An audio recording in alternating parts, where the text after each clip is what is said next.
আজি 3 মাহ সম্পূৰ্ণ হোৱাৰ পাছতো যে CIDয়ে আমাক যি আশ্বাস দিছিল সেয়াও সম্পূৰ্ণ কৰিব নোৱাৰিলে 3 মাহটো সম্পূৰ্ণ হৈ গ'ল এতিয়া আজি পুৰা সম্পূৰ্ণ হৈছে আজি 3 মাহে আমি যি ভুক্তভোগী হৈছো সেয়া আমি জানিছো আৰু এই 3 মাহে আমি যি ভুক্তভোগী হৈছো আমি জানিছো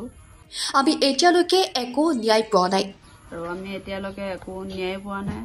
CIDৰ পৰা আমি যি আশা কৰিছিলো সেই আশাও আমাৰ পূৰ্ণ নহবকৈ বুলি ভাবিছো আৰু CID ফালৰ পৰা যি আশা কৰিছিলো সেই আশাও আমাৰ পূৰণ নহবগৈ বুলি আমি ভাবিছো এক প্ৰকাৰ আস্থা হেৰুৱাই পেলাইছো আস্থাটো হেৰুৱাই পেলাইছো এতিয়া বৰ্তমান তেওঁলোকৰ ওপৰতো আস্থা নাইকিয়া নিচিনা হৈছে ৰহস্যজনক ঢকুৱাখনাৰ তদন্ত চিহ্নমুণ্ড বিচাৰি পাবনে CIDয়ে সুনীল গগৈ এতিয়া ক'ত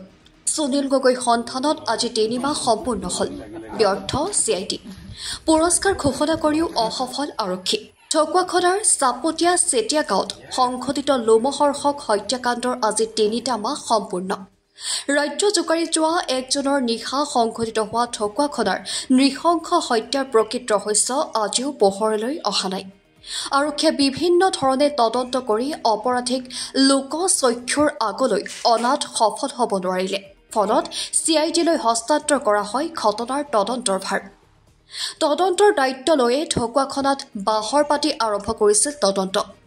CIDৰ বিষয়া অমৃত প্ৰিয়াৰ নেতৃত্বত এটা দলে ঢকুৱাখনাত বাহৰ পাতি তদন্ত প্ৰক্ৰিয়া চলায়ো আজি 3 মাহ সম্পূৰ্ণ হোৱাৰ পাছতো আজি পৰ্যন্ত সন্ধান দিবলৈ সক্ষম নহল সুনীল গগৈ লগতে এৰে সুসূত্ৰ নাই ফৰেনচিক ৰিপৰ্টত মৃত প্ৰমাণিত হোৱা জাহাংগীৰ হুছেইনৰ চিহ্নমুদ্ৰ কেৱল ঘাতক সুনীল গগৈ জীয়াই থকাৰ কথা কৈয়ে দায়িত্ব সামৰিছে বিভাগটোৱে বাৰে বাৰে সুনীলৰ পত্নী পুষ্পা গগৈ এটাই প্ৰশ্ন আৰক্ষীৰ উচ্চপদস্থ বিষয়াজনে যিদৰে সুনীল গগৈ জীয়াই থকাৰ কথা কৈছিল মোক কিন্তু কিয় আজি পৰ্যন্ত সন্ধান উলিয়াব পৰা নাই সুনীলৰ নে এই আৰক্ষী নে CIDৰ দুৰ্বলতা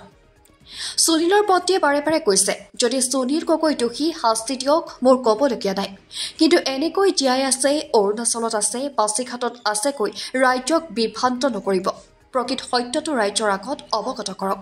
পত্নীৰ পুষ্পা গগৈ দাবী যেতিয়ালৈকে সুনীলক জীৱন্তে উলিয়াই নিদিয়ে বিশ্বাস নকৰো এতিয়া প্ৰশ্ন হয় আজি 3 মাহ উকলি যোৱাৰ পাছতো সুনীল গগৈৰ সন্ধান নোপোৱাৰ আৰক্ষীৰ বিভাগ অথবা CIDয়ে সুনীলৰ পত্নী পুষ্পা গগৈক কিদৰে সম্ভেদ দিব সেয়াহে লক্ষণীয় হ'ব ইফালে আজিও আউটালৈ নাহিল জয়ন্ত গোস্বামী 3 মাহটো সম্পূৰ্ণ হৈ গ'ল এতিয়া আজি পুৰা সম্পূৰ্ণ হৈছে আৰু এই 3 মাহে আমি যি ভুক্তভোগী হৈছো আমি জানিছো আৰু আমি এতিয়ালৈকে একো ন্যায় পোৱা নাই আৰু CID ফালৰ পৰা যি আশা কৰিছিলো সেই আশাও আমাৰ পূৰণ নহবগৈ বুলি আমি ভাবিছো আপোনাৰ সম্পূৰ্ণ আস্থা হেৰুৱাই পেলাইছে নেকি CIDৰ ওপৰত আস্থাটো হেৰুৱাই পেলাইছো এতিয়া বৰ্তমান তেওঁলোকৰ ওপৰতো আস্থা নাইকিয়া নিচিনা হৈছে বিশেষকৈ DGP গৰাকীয়ে কিছুদিনৰ আগত এটা মন্তব্য কৰা পৰিলক্ষিত হৈছিল এই সম্পৰ্কত আপুনি কি ক'ব সুনীল গগৈ প্ৰকৃতাৰ্থত যেটো ফুটপ্ৰিন্ট পোৱা গৈছে সেই সম্পৰ্কত আপুনি কি ক'ব এইবোৰো মই কেতিয়াও বিশ্বাস নকৰো কাৰণ কি ফুটপ্ৰিন্ট পোৱাৰ পিছত মানুহজন বিচাৰি নোপোৱাটো হেতু সাধাৰণ কথা নহয় তেওঁ মন্তব্য দিয়াটো কাৰণ কি তেওঁ ইমান উচ্চপদস্থ বিষয়াজনে হেতু কথা কয় কিন্তু মানুহজন উলিয়াই আনিব নোৱাৰে কিয় হেতু এটা ৰহস্য আছে হেতু কাৰণে আছে যদি তেওঁলোকে ৰাখিছে যতে ৰাখিছে তেওঁলোকে ৰাখিছে আৰু যেতিয়া উলিয়াই তেওঁলোকে উলিয়াব আৰু আমাৰ মতেটো আমিটো বিশ্বাস নকৰো যেতিয়ালৈকে উলিয়াই নিদিয়া মোক যিজনে যি নকক মই কাৰো কথা মই বিশ্বাস নকৰো আজি 3টা মাহ অতিক্ৰম কৰিলে কিন্তু আপোনালোক আজিলৈকে এতিয়া কি কেনে ধৰণে ন্যায় প্ৰক্ৰিয়াটো আগবাঢ়িছে বা আপোনালোক মতা হৈছে না হুকপোছৰ বাবে এতিয়া বৰ্তমান নাই মতা আমাৰ এই মাহটো 6 তাৰিখৰ দিনাখন মাতিছিলে আৰু তাৰ পিছৰ পৰা এতিয়ালৈকে মতা হোৱা নাই জয়ন্ত গোস্বামীৰ প্ৰসংগটো নুই কৰিবৰ বাবে এনে ধৰণৰ মন্তব্যবোৰ দিয়া হৈছে নেকি হয় হেতু কেছ নাইকিয়া কৰিবৰ কাৰণেটো আজি এইখিনি নাটক কৰিবলগীয়া হৈছে শেষৰটো প্ৰশ্ন আপুনি